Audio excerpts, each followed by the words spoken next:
एक दफा का जिक्र है। एक छोटे से गांव में असद नाम का एक जवान रहता था। वो अपनी रोजमर्रा की जिंदगी से ऊब चुका था और हमेशा कुछ नया, कुछ एडवेंचरस तलाश करता रहता था। एक दिन उसे अपने दादा की पुरानी किताबों के ढेर में एक जर्द हो चुका नक्शा मिला। नक्शे पर कुछ अजीब निशान थे और बीच में एक गुमशुदा खजाना का निशान बना हुआ था। असद का दिल तेज धड़कने लगा। उसे महसूस हुआ जैसे उसकी जिंदगी की सबसे बड़ी ख्वाहिश पूरी होने वाली है। असद ने नक्शे को गौर से देखा।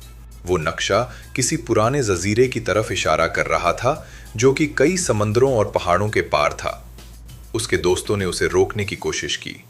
ये सिर्फ एक झूठा ख्वाब है, तुम अपनी जान खतरे में डाल रहे हो। लेकिन असद के दिल में एक जुनून था जो उसे आगे बढ़ने पर मजबूर कर रहा था। उसने थोड़ा बहुत सामान लिया और अपने सफर पर निकल पड़ा। सफर शुरू हुआ। सबसे पहले उसे घने जंगल से गुजरना पड़ा, जहां ऊंचे दरख्त और घनी झाड़ियां थीं। रास्ते में उसे कई मुश्किलात का सामना करना पड़ा। कभी घने जंगल में रास्ता भटक जाता, कभी जंगली जानवरों का खौफ।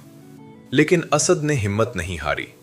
जब भी वो थक जाता, उसे दादा का चेहरा याद आता, जो हमेशा कहते थे, बेटा, असल खजाना सफर में होता है, मंजिल में नहीं। जंगल से निकलने के बाद उसे एक उबलता दरिया पार करना था। कोई पुल नहीं था। असद ने हार नहीं मानी। उसने अपने दिमाग का इस्तेमाल किया और आसपास गिरे हुए दरख्तों की टहनियों से एक छोटा सा जाती पुल बनाया। यह मुश्किल काम था, लेकिन उसकी लगन ने उसे कामयाब किया। फिर वो समंदर के किनारे पहुंचा। वहां उसे एक पुरानी टूटी हुई कश्ती मिली। उसने दिन रात मेहनत की, कश्ती की मरम्मत की और समुद्री सफर पर निकल पड़ा। समंदर में तूफान आए, रातें लंबी और खौफनाक गुजरी, लेकिन असद का इरादा मजबूत था। जब भी वो मायूस होता, उसे याद आता कि उसने कितनी मुश्किलात पार की हैं। कई हफ्तों के सफर के बाद असद आखिरकार नक्शे में बताए गए जजीरे पर पहुंच गया। जजीरा घना और पुरअसरार था। उसने नक्शे की पैरवी की और छुपे हुए रास्तों और पुराने निशानात को पार करता हुआ आगे बढ़ता गया।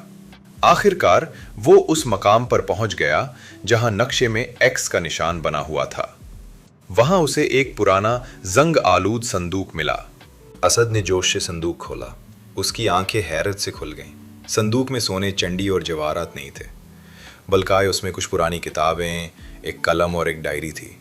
डायरी में उसके दादा की हैंडराइटिंग में लिखा था, मेरे प्यारे असद, असल खजाना सिर्फ दौलत नहीं, असल खजाना वो इल्म है जो तुम सीखते हो, वो तजुर्बात जो तुम हासिल करते हो, और वो हौसला